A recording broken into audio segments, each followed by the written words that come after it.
Kai is a below-average human who works for the Urza Foundation, and despite being too weak to actually do anything about it, he still wants to do everything he can to prevent another race war and maintain the peace of this world.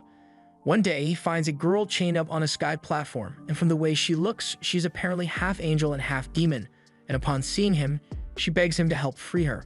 However, none of this makes sense to him since angels and demons have been at war with humans for a long time, yet she hasn't said even one racist insult towards him, so he knows something must be terribly wrong. Some time ago, Kai steps out of a car and uses a pair of binoculars to start his observation. Meanwhile, his teammates are sitting in the back of the car and they are bored out of their minds. They hate having to come out here and wait for Kai, but he always observes the graveyard for at least 100 seconds, so there's no way he'd stop in the middle of it. Centuries ago, there had been a long-standing war between the demons, the celestials, the spirits, mythical beasts, and humans, and the war causes a great deal of devastation.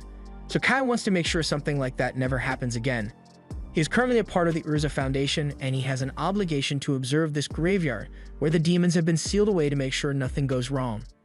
After 5 minutes have passed, Kai puts his binoculars down and reports that no abnormalities have been spotted, so the demons are still properly sealed away. He heads back to the car and they all start heading back to base, but along the way, his teammate asks Kai why he needs to check the graveyard so often when no demons have managed to escape in the past century. Kai acknowledges that the graveyard is decently secure, but is part of their job as members of the Humanity Aegis Agency to make sure that the demons never get out. The girl understands his point, but the guy still complains that there are 3 other graveyard seals in the world, so their patrols are useless if they are only keeping track of this one. Kai assures him that the other graveyards are also being adequately monitored by other agents because humanity can't afford to let a demon get loose. So even if the world is currently at peace, Kai refuses to let his guard down. Back at the agency, Kai is doing some training with a mythical beast simulation. However, the system warns him that it is really dangerous for him to attempt to train with a simulation of this level, since he is certified trash. However, Kai ignores this warning and charges at the dragon before attempting to knock it off its feet. However, the system was right as his attack didn't even budge the dragon, so if this wasn't a simulation, he would have become dragon food. But luckily, Saki is there to turn it off before he gets hurt.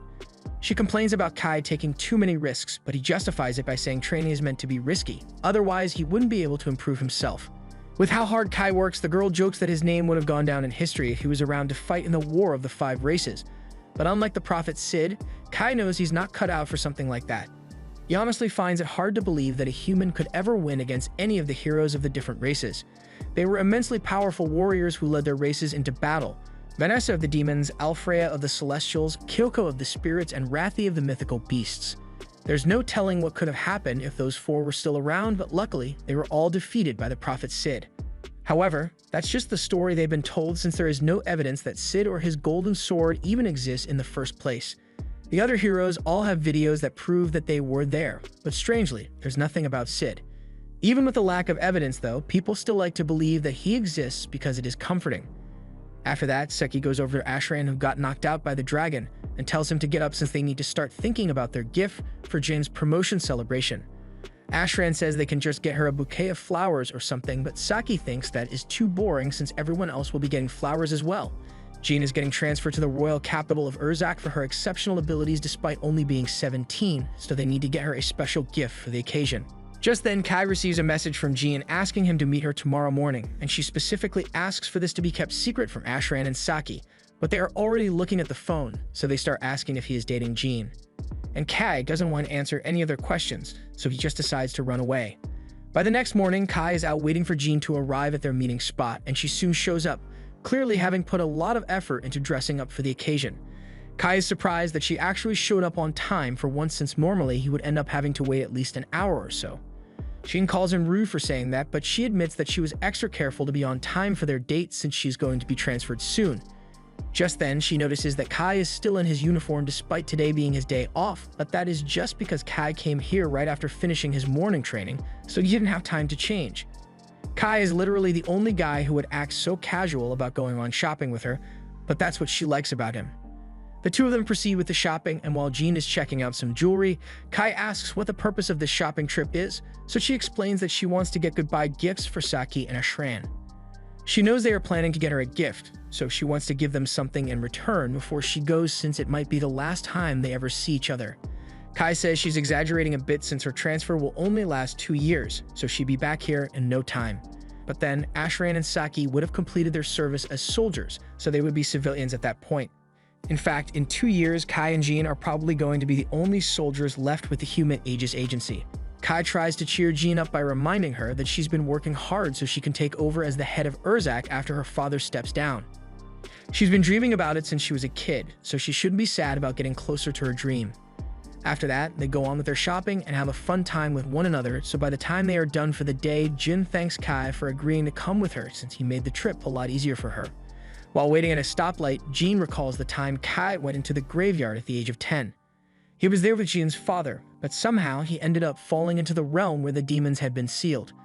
And at the bottom, he could clearly see the fabled golden sword that belonged to Sid, but he doesn't like talking about it since no one would believe it. It was after this that Kai began his mission to ensure that demons would never be unleashed upon the world again, and he still feels the same way now, which is why Jean knows he is still going to be a soldier by the time she gets back. And on that note, she asks Kai if it's possible for them to become more than just friends after she returns, but in the middle of her confession, since there are no fireworks to interrupt her, reality begins to collapse. For some reason, Kai is the only one that can see crazy stuff that's happening, and before he can process what's going on, something called the World Reincarnation Order is executed, and he opens his eyes to find himself in a destroyed version of the city. He is confused at first, but his confusion quickly turns to fear as he sees a demon come around the corner. As soon as the demon notices Kai, it immediately starts casting an attack spell to kill him, so Kai is forced to block it with his weapon case.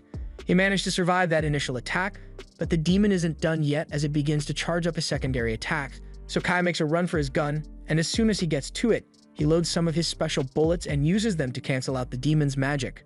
The demon is shocked that a human was able to cancel out its magic, but it's all because his bullets are made with elven magic as their base, so it is enough to counteract demon magic. The demon tries something different and begins casting a spell at his feet, but Kai managed to jump out of the way and close the distance before firing a point-blank shot that incinerates the demon. Kai is relieved that his plan works since that last bullet is made in order to reproduce the effect of a dragon's fire, but he has never actually gotten to use it before. This is also his first time fighting a demon, so he's glad he was able to move like he does during training. He just needs to hope he doesn't run into a dragon though. All of a sudden, Kai hears a voice coming from behind him, so he turns around and finds another demon staring at him and wondering how a filthy human could have possibly managed to defeat a demon. Kai raises his gun and asks why the demon is able to speak the human language if it detests humans so much, so the demon says he found it easier to order around his human slaves by speaking the language. Kai is shocked to learn that humans are slaves in this world, but the demon refuses to elaborate further and says it will get rid of Kai immediately since he seems pretty dangerous. The demon is about to fire a powerful spell at Kai, but at the last second, someone throws a flashbang, and while the demon is blinded, they pull Kai into a car and speed off. Inside, Kai is surprised to find out that the girl that saved him is actually Saki. Saki says she has never met him before, so she's not sure how he knows her name, and no matter how much Kai insists that they know each other, she still doesn't remember him, and neither does Ashran. Saki and Ashran assume Kai must be having a psychotic episode because of the demon attack, but he genuinely knows them and can't believe they've forgotten about him. He tries telling them that they were on the same team in the Humanity Aegis Agency, but Saki has never heard of the agency and says she's a soldier in the human resistance. Kai has no idea what Seki is talking about, so he asks them to explain what happened in this world. They tell Kai that in the War of the Five Races, humans ended up losing. 30 years ago, the other 4 races took over the world, so humanity was nearly eradicated. And the ones that did manage to survive were all forced to run and stay hidden. Kai is slowly starting to put the pieces together and realizes that this place is the city of Vashel after it had been destroyed. Kai is led down into an underground tunnel while Ashran explains to him that the cities all over the world have been claimed by the 4 other races, and they mostly fight among themselves to claim new territory now. This city in particular was taken over by the demons, which is why humans had to move underground in order to survive. They took some of the underground spaces that were still intact and remodeled them to become a safe haven for humans. This way, they can keep other humans safe and organize troops to fight back against the other races. Kai stops for a moment and asks why humanity lost the war, but Saki and Ashran think the answer is pretty obvious since no humans could possibly defeat a demon on their own, and on top of that, all the races have absurdly powerful heroes, so humans stood no chance. Kai is aware of how powerful demons and the other races are, but humanity was able to win in his timeline because of the prophet Sid, so he asks the 2 of them what happened to him. However, they've never heard of anyone by that name. Kai tries to explain that Sid is meant to be a human hero who defeats all the other races, But he obviously doesn't exist in this world, since humanity wouldn't be forced to live underground if they had someone like that to fight for them. Just then, they hear a commotion nearby, so Saki and Asherin realize that the main corp must be back, so they explain to Kai that there are many underground human cities around the world, and each one has their main corp that defends them. Here, the commander is the one who protects everyone, and Kai can't believe what he is seeing as the commander turns out to be Jane.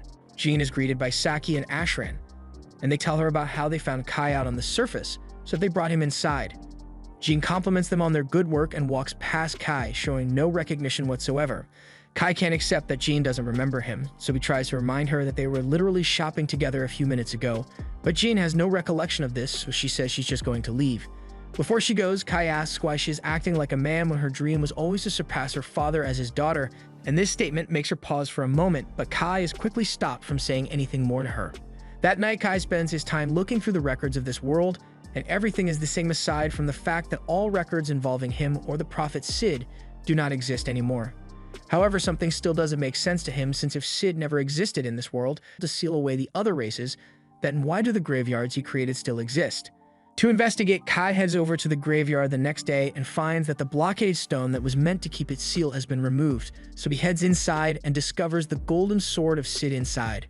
He walks up to it and grabs the sword, at which point he hears a voice telling him to never relinquish the sword, because it is the world coordinate key, otherwise known as the code holder.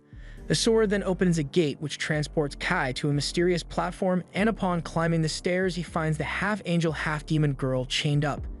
Kai is having a hard time figuring out what race this girl is, but then the girl tells him her name is Rin and pleads to be saved once more before passing out. Kai approaches the girl, and he's still debating whether he should help her or not. But Kai mainly hates demons, and she doesn't look like a demon, so against his better judgment, he decides to free her. He tries using his sword to slash the chains in half, but the chains are too tough and show no signs of damage whatsoever. Next, he tries using his bullets, but even that isn't enough to get the chains off. He doesn't know what to do anymore since he doesn't have any other weapons on him, but then he recalls that he's still got that special sword, so he tries recalling what it was called and says the words code holder out loud. As he does this, his gun sword begins to transform into the golden code holder, and Kai can't believe he is really holding the sword Sid used to save humanity in his timeline. He raises the sword and strikes at the chains once more, and for a split second, it looks like he just destroyed the dimension. But things go back to normal, and the chains are cut in half. The girl is released and begins falling to the ground, so Kai catches her, and as soon as she opens her eyes, she gets startled and flies away from Kai, before yelling for someone called Vanessa to show herself. She says she wants a rematch with Vanessa, and it's not fair for her to send a wimpy demon to assassinate her. However, before Kai can explain that he's not a demon, Rin has already begun attacking him because she hates demons. He manages to roll out of the way of the first attack, but he can't do the same for the second energy blast Rin sends his way. He's starting to regret helping her after all. But as the blast is heading straight for him, he recalls something the system mentioned about the code holder being able to sever fate itself. So he takes the code holder and uses it to slash the magic ball in half. The magic disappears, much to the surprise of Kai, and Rin can't believe it either since a lowly demon would never be able to block her attack.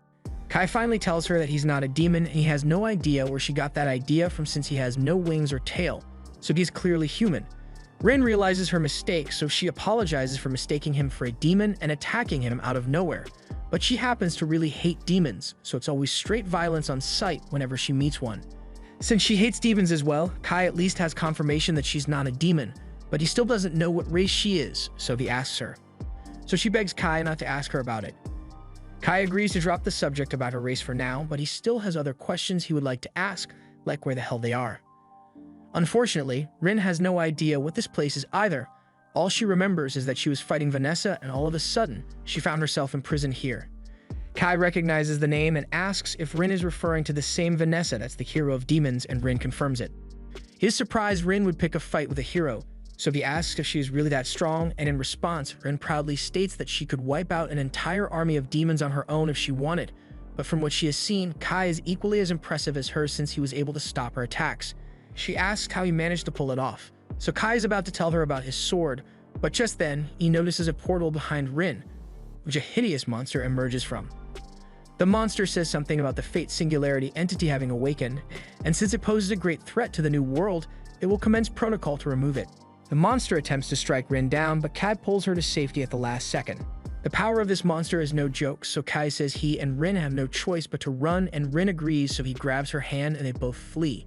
Unfortunately, they don't know where the exit is, and the monster still has access to the portal, so it reaches its tentacle into the portal and grabs Rin. With this, it declares that it has captured the singularity, so it begins the termination protocol and forms several orbs to erase Rin from existence. Kai can't bear to see this, so he decides to quit standing there and take action to save Rin. He uses the golden sword again, and with it he slices the monster's tendril in half, while also doing significant damage to the dimension. The monster spots him and recognizes that he is holding the forbidden sword, but doesn't understand why the sword is here, or how a human could have gotten their hands on it. Since Rin is free now, Kai doesn't plan on seeing a reason to stick around to find out what the monster is going to do, so he grabs Rin and jumps through the hole in the dimension, leading them back to the graveyard on Earth. Kai is a bit confused, but he is glad they managed to escape in one piece, and Rin is so especially relieved since she was really scared she would die. This is the first time anyone has ever cared enough to help her. Since her entire life, she has been told by all the other races that she is not one of them. However, of all the races, demons were the cruelest to her, always calling her an abomination, which is why Rin got into a huge fight with Vanessa. Kai comforts her and says he knows how she feels since all his friends no longer remember him, so he feels like he is all alone in the world. The history he remembers is one where humans won the Great War of the 5 races, but in this world, it seems demons are occupying the human cities. Rin is a bit confused since she doesn't recall demons ever gaining the upper hand against humans. In fact, right around the time she fought with Vanessa, she recalls that humans were starting to win the war and the demons were complaining that it was all because of the human hero. Kai gets excited and asks if Rin remembers Sid, but she unfortunately never got to meet him, so she can't say for certain. Kai realizes he may have overreacted, so he apologizes to Rin, but at least he has confirmed that he and Rin recall the same past, so they must be the same. Rin gets close to Kai and says that he's the first person to ever group himself with her, and it makes her pretty happy. They both leave the graveyard a little while later, and Rin asks Kai what he plans to do now. But before he can give his answer, Rin collapses to the ground in exhaustion. Kai is worried and assumes it must be because of the attack she suffered earlier, so he helps her up and says he plans on going back to the city since he doesn't have anywhere to go, so he invites her to stay with him while he's there. Rin is hesitant to agree since she says she doesn't want to go to a human city, so Kai asks why and she tells him that she can't trust other people. Kai is the only one she is willing to trust since he saved her, so he says that she should trust that he will keep her safe, and once again asks her to come with him. She is always free to leave if she ends up feeling uncomfortable there, so Rin ultimately agrees to go with him. Back in his room, Kai is lying on his bed while Rin has his shower, and he is absolutely exhausted from the drive back home. Rin had never been in a car before, so she was freaking out the entire time and nearly made him crash a bunch of times. Fortunately, she is able to hide her wings, so once they got here, no one could tell that she isn't human, but she still draws a lot of attention with her weird behavior. She even tried to fight some people with magic at one point, so Kai had to hold her back. But he can understand why she is so cautious since she is surrounded by people she's not familiar with. Kai then shifts his attention to his sword as he hadn't even realized when it turned back to normal, so he grabs it and is about to say code holder to see if he'll transform again. But before he can do that, Rin comes running out of the shower and asks him for help since she can't figure out how to turn off the shower. Kai says he will help her, but for now he can't look at her since she's not wearing any clothes. After the shower is turned off, Rin has gotten dressed and tells Kai that she thinks it's unfair how humans get all the good stuff. Even with the state of human society, they still have such warm water to shower with, while Rin had to bathe in a waterfall. And humans also have such soft beds too, but on the surface, everything was destroyed, so she realizes Kai wasn't joking when he said the city had been occupied by demons. Kai had been skeptical at first, but meeting Rin has confirmed that he's not crazy, so he now knows for sure that they are in a world where the results of the Great Race War were altered. The correct history is the one where Sid became the hero of the humans, but in this reality he never existed for some reason. Rin suggests that they just need to escape this reality and make their way back to the old one. And that's indeed a solution to their problem, but Kai doesn't know if there's actually a way to do that. They go to bed after that, but late into the night, Rin jolts awake and warns Kai that she senses strong magic, meaning the demons are attacking. Outside, the demons have just torn their way through the city ceiling and are beginning to go on a rampage. Kai had already known that humanity was screwed in this reality, but he didn't realize that humans were this helpless against demons and there's no hero around to save them either, so Kai decides that he needs to step up and take the place of Sid for humanity's sake. The defense units begin firing bullets at the demons, but they already know little bullets aren't going to do anything to help, so Saki runs off to go get the machine gun. However, before she can get to it, a demon pulls up behind her and is about to fire a spell at her. But at the last second, Kai jumps in to save her and knocks the demon to the floor.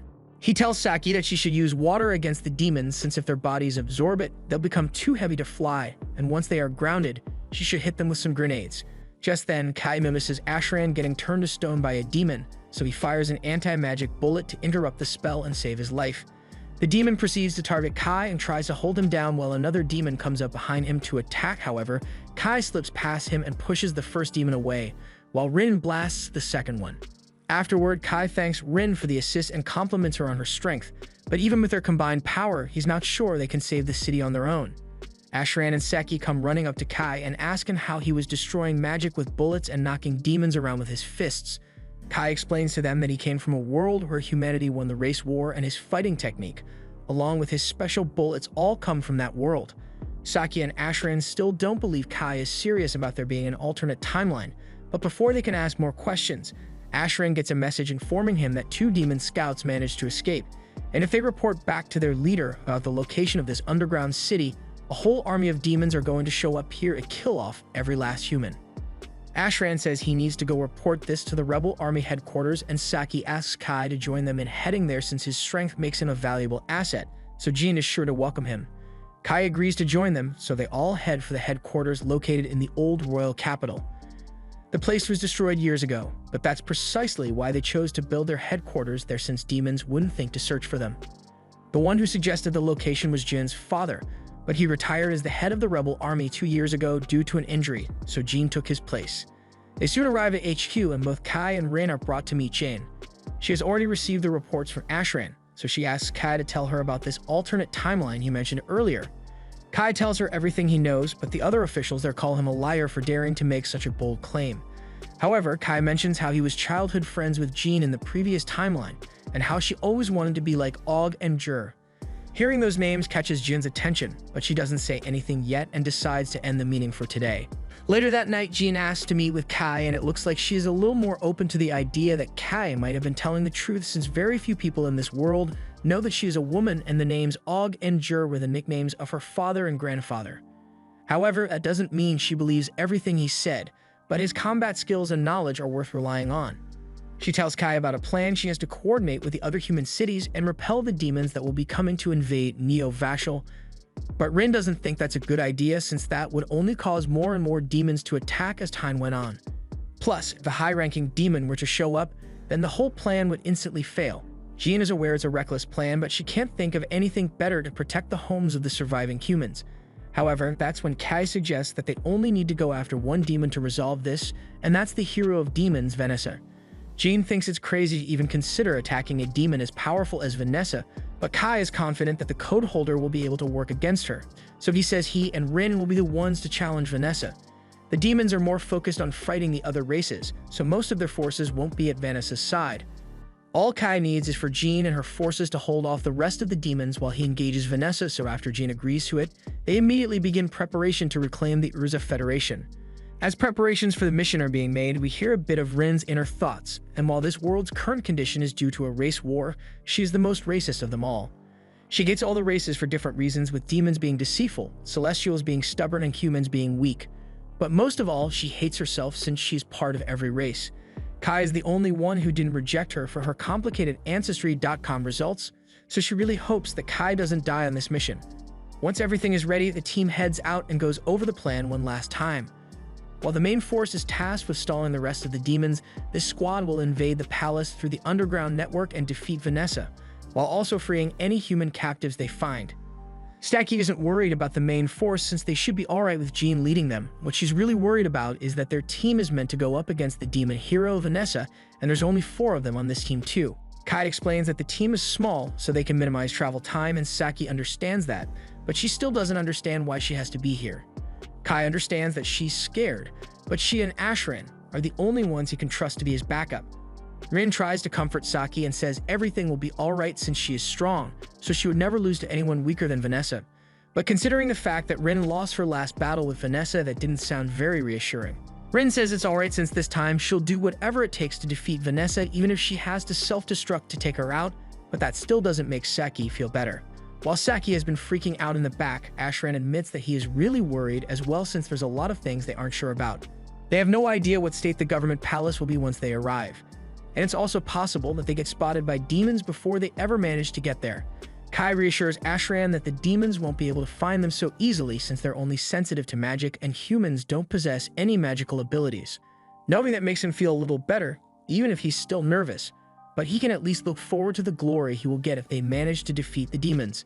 After a few minutes, the convoy has gotten close to their destination, so Jean addresses everyone and thanks them for standing to fight for the sake of humanity. She knows some of them may be concerned about their chances of success since this plan was made last minute, but with how long humanity has been fighting against the demons, today is the first time they had a clear path to victory. So this is the day humanity makes its last stand. The group charges out of the tunnel and blows a hole open leading to the surface.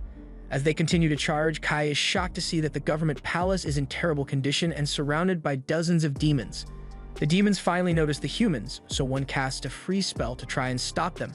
But Kai already knows how to deal with that spell, so he leaps over the ice and fires a bullet to disrupt the demon's casting, before using the gun to blow the demon up. That's one down, but there are still many more being summoned by the minute, so Kai turns to Rin, and they agree to work together to take out all the demons.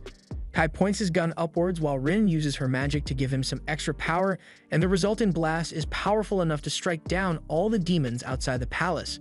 Everyone is impressed that Kai was able to take out so many demons at once, but they got to continue with the plan, so Kai says he and the others will begin searching for Vanessa from the top floor, while Jean assigns the remaining troops to guard the entrance to the government palace and rescue any hostages being kept here.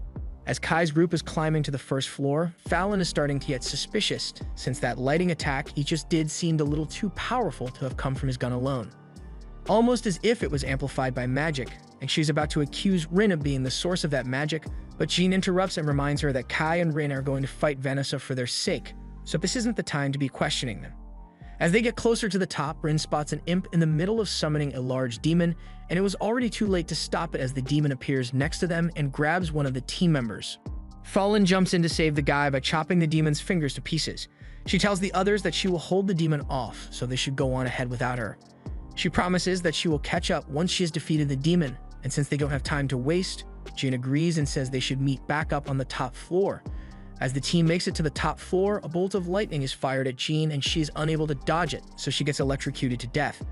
Or at least that's what it looked like. But as the smoke clears, Jean is perfectly fine, and it's all thanks to the elven armor she is wearing. She acquired it some years ago from an elf village, and when it comes to magic resistance, this armor is one of the best suits in the world. And since Jean is able to withstand the demon's attacks, she tells Kai that he can go on ahead to find Vanessa while she handles this guy. As Kai and the others make it to the next corridor, they all put on special armbands to help keep them hidden from the demons up ahead. Rin made these using her barrier magic, but since Ashran and Saki don't know that she's not completely human, she makes up a lie and says the armbands were made by a human instead to mimic an angel's barrier magic. The group proceeds to walk down the hall, but a moment later, a huge Reno demon walks out into the hallway and Saki is scared shitless, so she was about to fire a bullet at it even though she knows it wouldn't have done much. However, Rin tells her to put the gun down and wait a minute, and to Saki's relief, the demon walks past without noticing them. After that, they make their way to the breaker room where Saki and Ashran will be stationed as Kai's contingency plan. He's going to face Vanessa and he hopes to defeat her, but in the event that he can't manage it, their job is to turn off all the lights in the building so everyone can escape to fight another day. Rin tells them that if they stay quiet in here, and no demons should be able to find them, so they don't need to worry about fighting for now. They wish Kai and Rin luck, but as the two are making their way to the next floor, they suddenly hear an alarm being set off. They have no idea what's going on since the barrier magic should still be active, so there's no way the demons can see them. But then Kai realizes that it's probably the infrared security system of the building that detected them. Since the demons know they are here, they run to the next room when they are confronted by the demon general. The two of them immediately get into battle stance, and upon noticing Rin's wings, the demon takes a moment to let Rin know that he thinks her wings are disgusting. Kai steps in front of her and asks the demon if it was the one who restored the building's surveillance system. But the demon says it was actually Vanessa's idea. She was impressed with how well the security system worked, so she decides to have their human slaves maintain it so the demons could use it for themselves. In all honesty, Vanessa was quite pleased with the fact that the humans decides to invade today since she was growing quite bored, and she's curious to know why they decided to do something as stupid as attack the demon's base of operations. Kai asks if the demon would be willing to take him to Vanessa, but the demon intends to kill Kai and Rin for its own enjoyment. Kai is ready for a fight, but before he gets the chance to do anything, Rin grabs him by the arm and flies him past all the demons before throwing him over to the next passageway. She then seals the path with ice and tells Kai not to worry since she will catch up to him once she is done with these demons. Kai hates the idea of leaving Rin behind, but he agrees to go on without her as long as she promises to make it out alive. Rin then turns to the demons and they say they can smell the scent of an angel coming from her, but also that if an angel, elf, dwarf, dragon, and every other race you can think of. They ask what kind of messed up family tree made someone like her, but Rin has no idea what she is or how she came to be this way. But what she does know is that she hates the demons, and the only person she cares about right now is Kai. So if the demons are going to stand in the way of her being with Kai, then she will show them no mercy.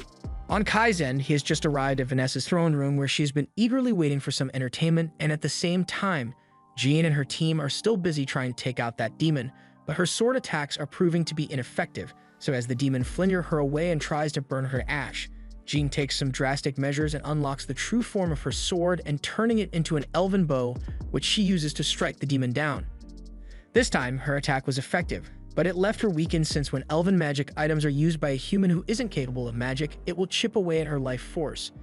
Jean knows the risks involved in using it, but she is willing to give up her life for the sake of defeating demons. And besides, what she has had to deal with is nothing compared to Kay's job since he has to fight Vanessa. Just then, another demon crashes into the room from the ceiling, but before it can strike Jean, Fallon returns from her fight and knocks it away. Fallon fights with swords made of drake fangs, which is why she is able to contend with the strength of the demons. The troops outside are currently keeping the rest of the demons from making it inside the palace, but there's a limit to how long they can hold out, so everything depends on Kai's battle with Vanessa. Vanessa asks if Kai would be willing to put down his gun and give up right away. Most people would be surprised to learn that the strongest demon is a succubus, and since she was getting pretty bored, she offers to ride Kai's stick shift to pass the time. Kai immediately refuses, and Vanessa finds him amusing since most men would have folded on the spot after hearing her offer. She had heard that the human rebels had a commander who used elven armaments, so she wonders if Kai is that person, but Kai corrects her and says he's an outsider who came from a world where Vanessa was defeated. Vanessa doesn't believe him at first, but Kai doesn't look like he's lying, so she asks him which race defeated her in his world. She was expecting to hear something like the dragons, but Kai tells her that it was humans who killed her in his world. Vanessa finds this hilarious, so she starts laughing hysterically. You may not be able to see it, but the animation budget was well spent on some very necessary jiggle physics. She asks who was the human capable of killing her, so Kai tells her it was a human named Sid, and as soon as he says that name, memories start flooding Vanessa's mind from the previous timeline, including her knowledge about the code holder and world reincarnation, but a few seconds later, she goes back to normal and decides to kill Kai once and for all. She begins casting a spell, but Kai uses his gun to interrupt it and closes the distance to slash her across the chest, but it turns out to have all been an illusion as Vanessa appears behind him and attempts to blast Kai. Kai manages to escape, and Vanessa is impressed by his reaction speed, as well as his weapon since it is capable of disrupting her magic and can produce a force equal to that of a dragon's breath.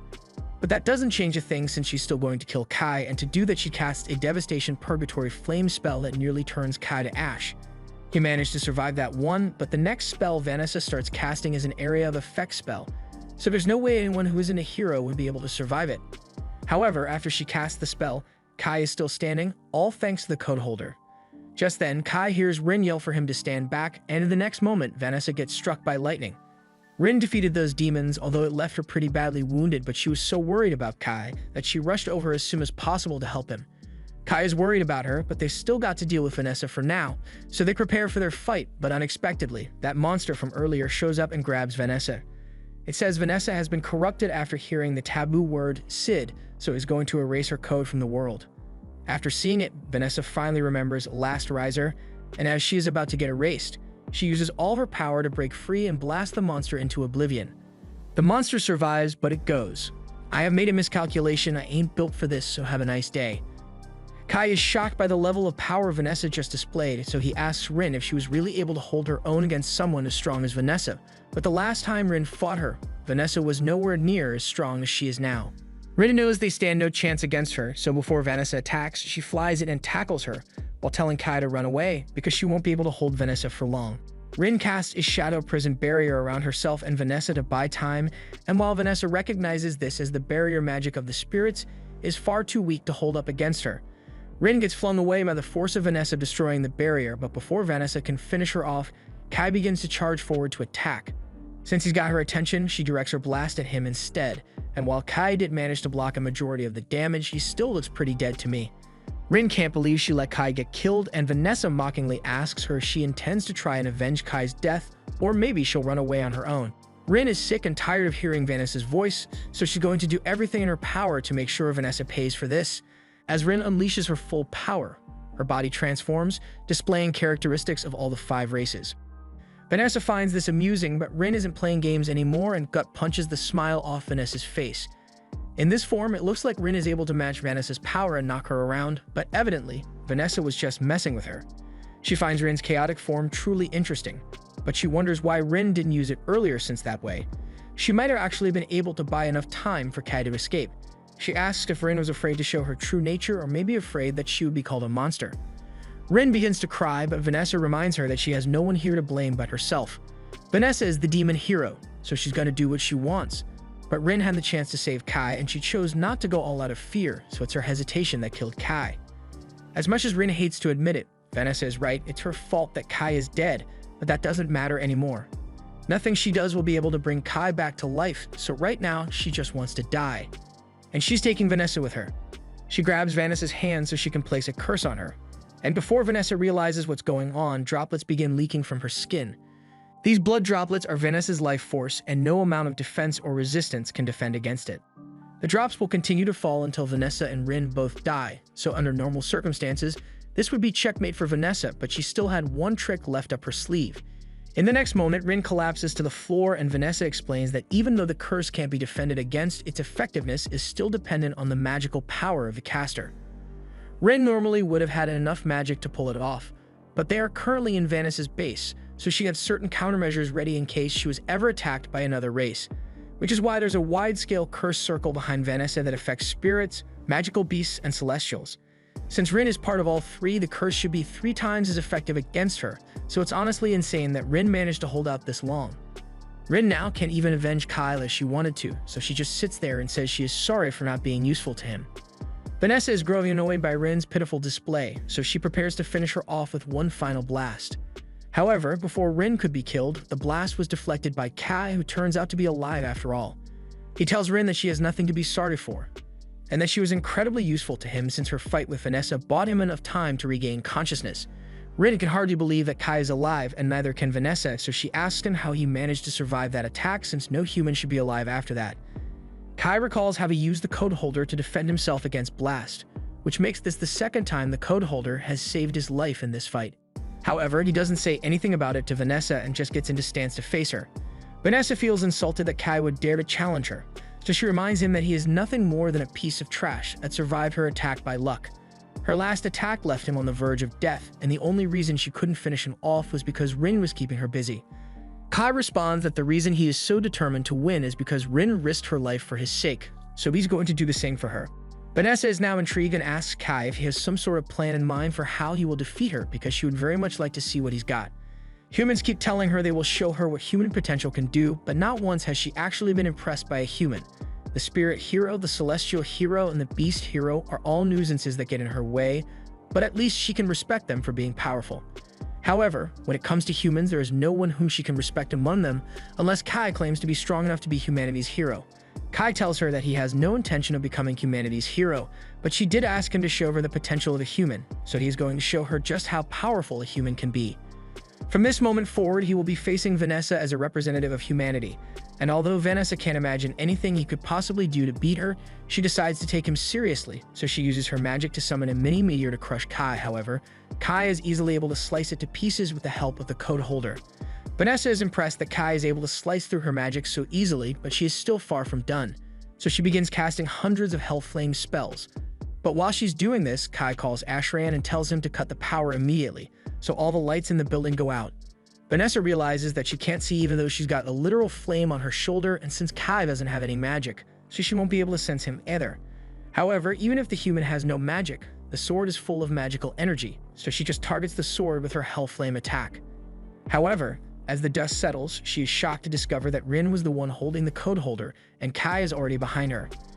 From here, all the years Kai spent training finally come in handy, so he combo locks Vanessa and has Rin throw his sword over to him so he can finish Vanessa off. And the only thing Vanessa says as she is about to be sliced is, "I guess I lost. Good game, human." As Vanessa falls to her knees, her body begins to break apart from the damage she has taken. Rin and Kai can tell that there's something wrong with Vanessa, and this is when Vanessa's memories finally manage to return to her. She now recalls everything about Sid and the world reincarnation. She couldn't believe she let herself fall victim to it when Sid warned her that something like this would happen. After hearing that Vanessa knows about Sid, Kai begins asking her to tell him everything she knows. She tells Kai of a phenomenon which Sid called the world reincarnation.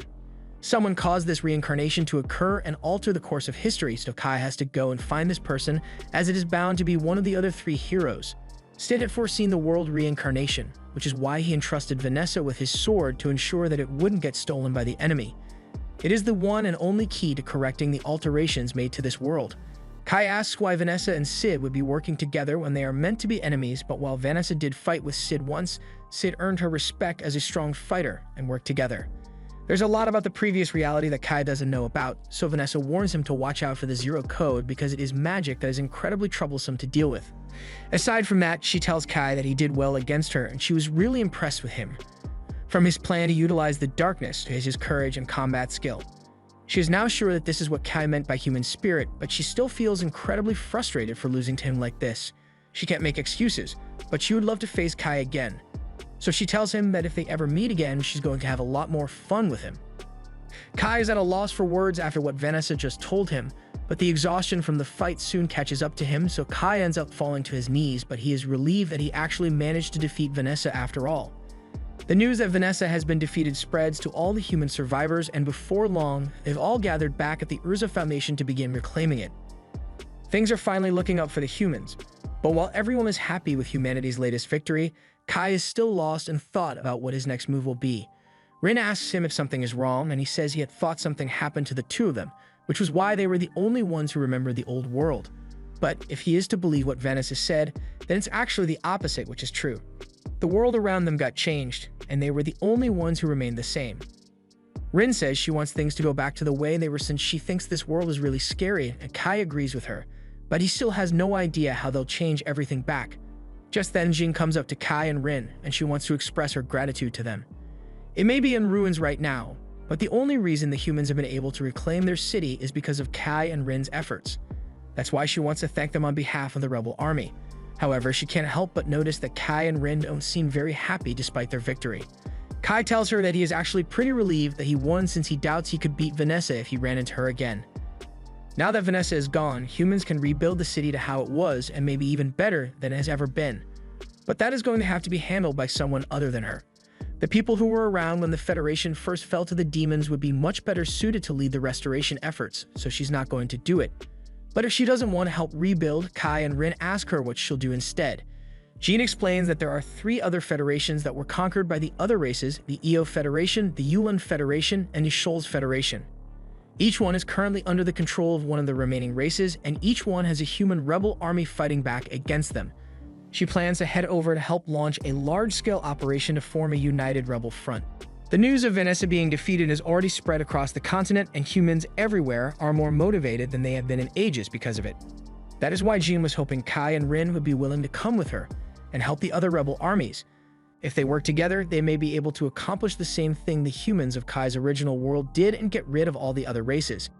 Jean will personally take command of the soldiers and lead them to ensure that Kai and Rin have every bit of support that they can offer, so she wants Kai to fight alongside them. Kai looks stunned for a moment, so Jean thinks it is important to mention that he will be adequately compensated for all this hero work. But it's not like Kai doesn't want to help humanity win the war, he was just thinking about how mature this version of Jean is. In his version of reality, Jean was an incredible person, but she also had a childish side to her. So she would do things like call him in the middle of training time, ask him out on shopping dates, and worry about her future with her friends, but it's hard to imagine this version of Jean doing those things. Kai agrees to join Jean in battling the other races and liberating humanity, so he extends his hand to Jean as a symbol of cooperation, and they shake hands on it. They then head down to the ground floor, and Jean addresses all the soldiers, asking if they have all gotten a good amount of rest, and they are all beaming with energy because this is the first time they've gotten to sleep without worrying about getting attacked by demons. They are all excited to have reclaimed Urza, and Jean informs them of the plan to reclaim the other federations. Meanwhile, Kai talks to Rin and tells her that he's going to put an end to the war of the 5 races himself. If this world doesn't have a Cid to save it, then he's going to have to step up and become humanity's hero instead. And while he is at it, he will find the person behind the world reincarnation and set the world back to normal. This was the end of episode 4. Subscribe to not miss the next part.